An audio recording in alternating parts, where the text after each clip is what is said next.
Hi,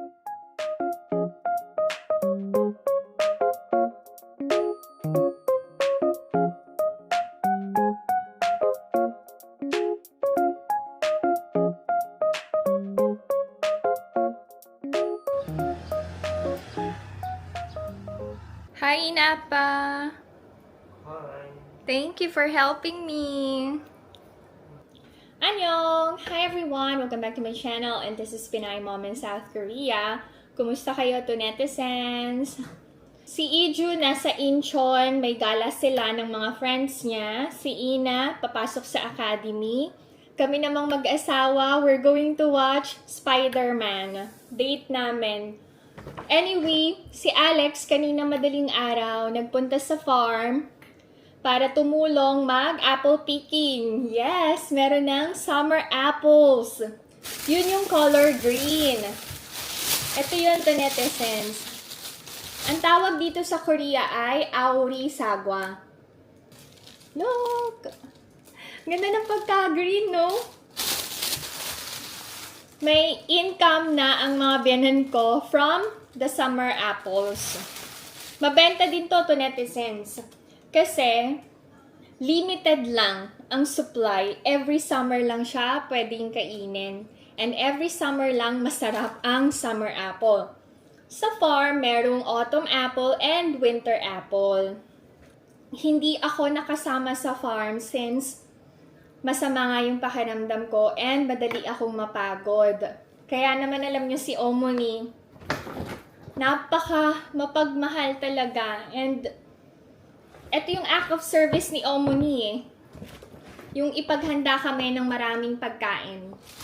So aside from apples, meron ding marinated pork. Tapos ito yung perilla leaves. Ang sarap. Ang bango ng amoy. And meron din kaming mga mais. Buti ito hindi palaga. Gagawa nga ako ng ginataang mais. Tapos ito pa ang talong. Wow, ang slim ng talong ha. Ito, kasing slim ko. And ito naman, anong shape to? Oh, ito pa. Grabe si Omoni. Alam niya talaga yung favorite ko. Ito yung gochujang-aji. Pakita ko sa inyo later. Wait lang. Another side dish. Cucumber side dish naman. Tapos nagpadala ang aking sister-in-law ng extra virgin olive oil. I'll show you everything to netizens. Muntik ko nang makalimutan. Ito yung shredded chicken na meron ng timpla. Absorb ng sile yung seasoning. Yan to netizens. Oh, wow! Ang sarap! Si Omoni, the best talagang gumawa ng side dishes. Basta, kung ano yung makita niya sa farm, lahat yun nagiging masarap. Tikman ko to.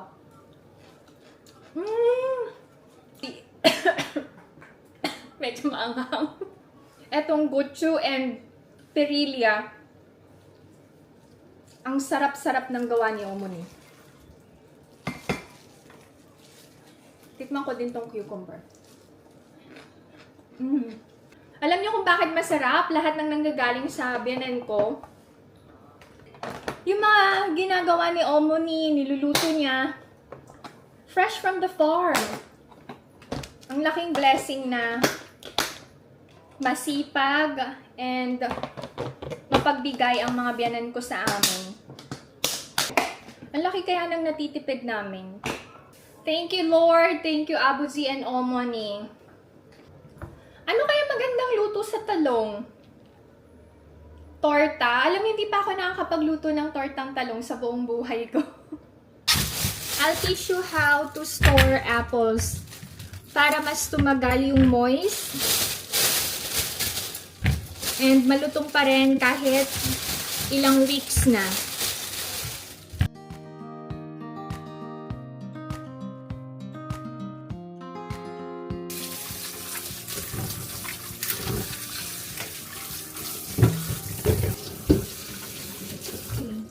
Wait. Pang thumbnail.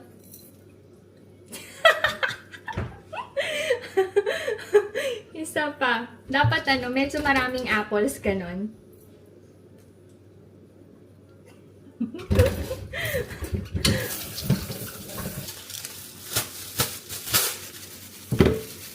Pagkahugas, kailangan lang nating ilagay sa vinyl. Etong may sira, kakainin na yan kagad.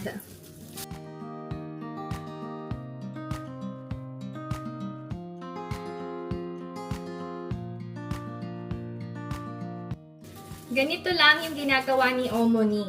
Tapos ilalagay na natin sa ref. Kailangan nakaganon tayo. Pinapainit ko yung natirang spaghetti.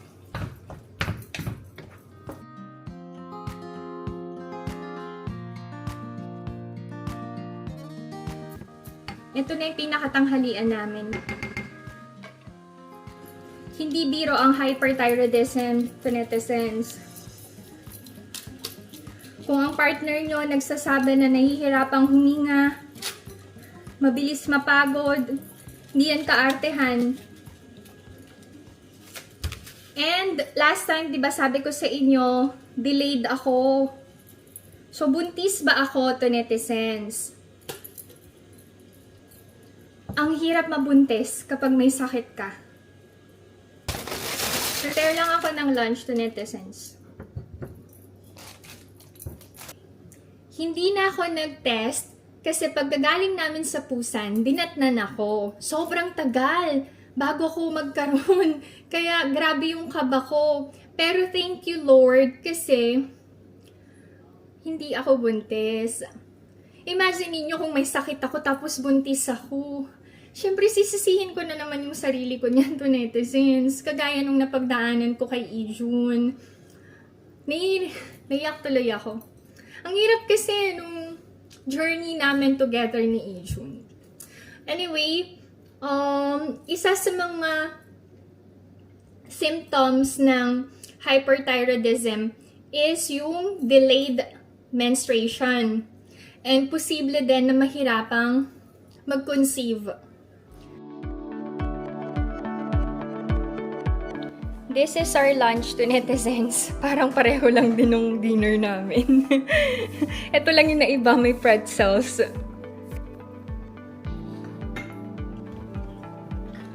Bawal din ang soda sa may hyperthyroidism. Hanggang amoy lang ako.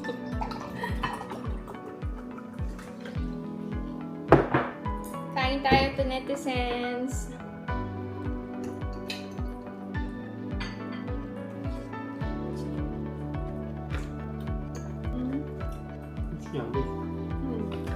Si Ijun ang gumawa ng mug na yan.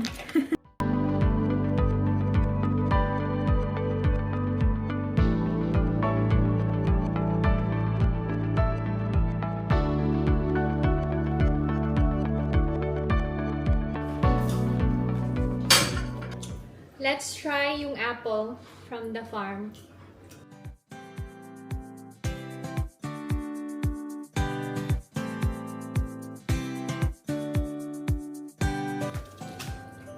내가 당신을 제일 좋아. 이 세상에서. Ganito yung itsura niya, netizens. Lasang bayabas to na walang buto.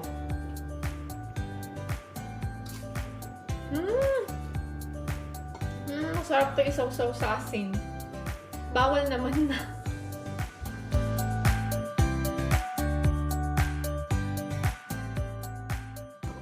Magkano ang cinema? Ang kinuha kasi namin is recliner. Per person, it's 16,000 won. Pero meron kaming membership discount. So, 11,000 won na lang.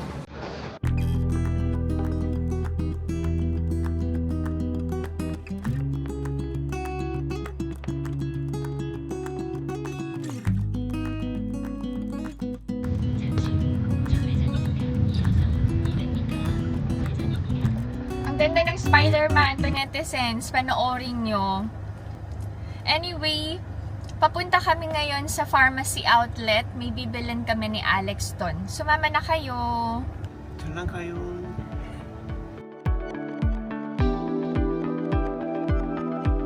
Welcome to Megatown Pharmacy. Let's go. Ito yan to netizens. Sobrang effective.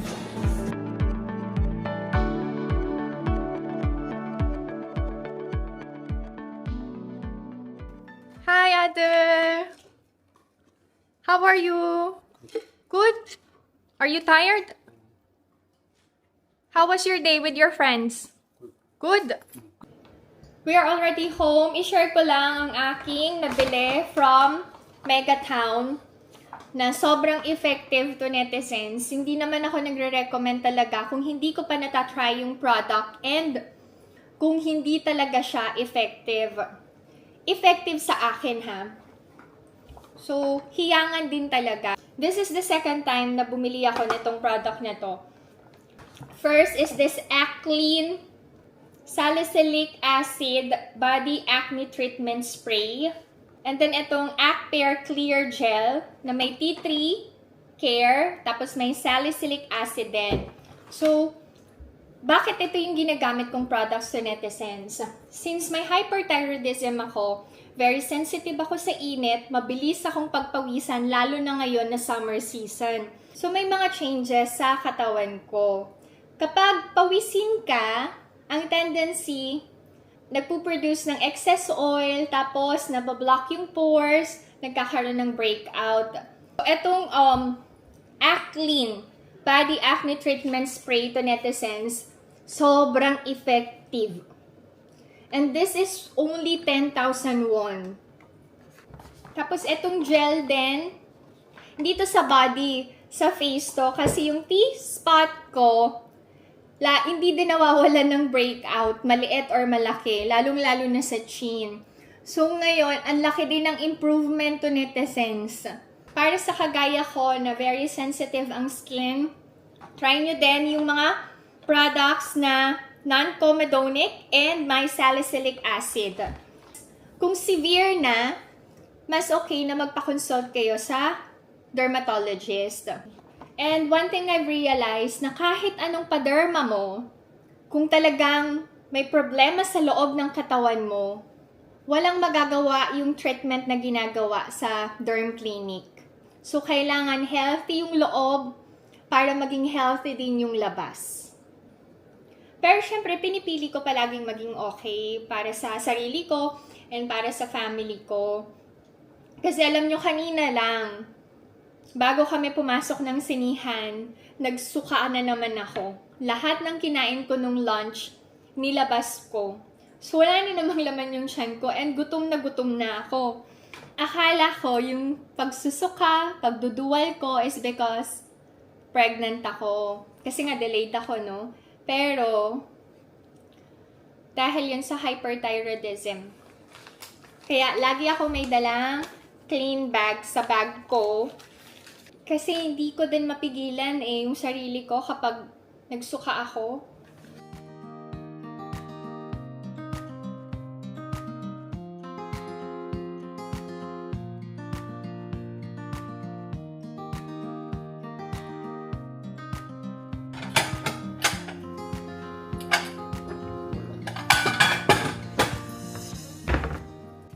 We're going to have grilled meat for dinner.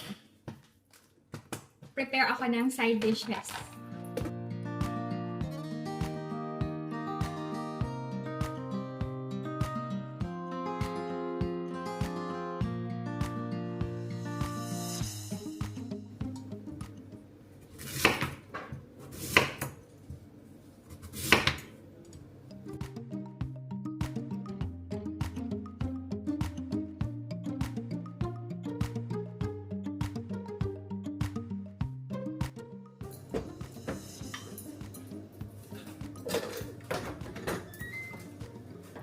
Itong binigay na ladle ni Omoni, hindi talaga dumidikit yung kanin.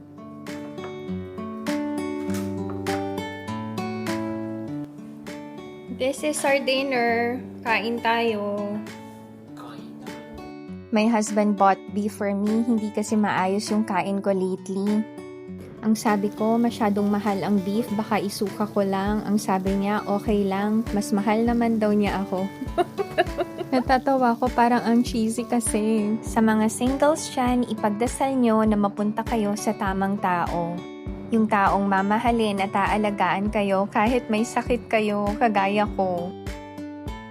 To netizens, never ever ever settle for less because we deserve the best.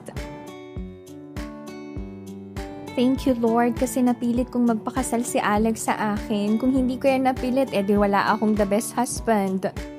Ina is home from academy. Tuwang-tuwa nung nakita niya yung meat. Favorite kasi niya yan. Kain tayo! Yung beef para daw sa akin, yung pork para kay Ina. Hindi na nag-join si Ijun. Busog daw siya. Kain na kami ng dinner to netizens. See you sa next vlog. Bye!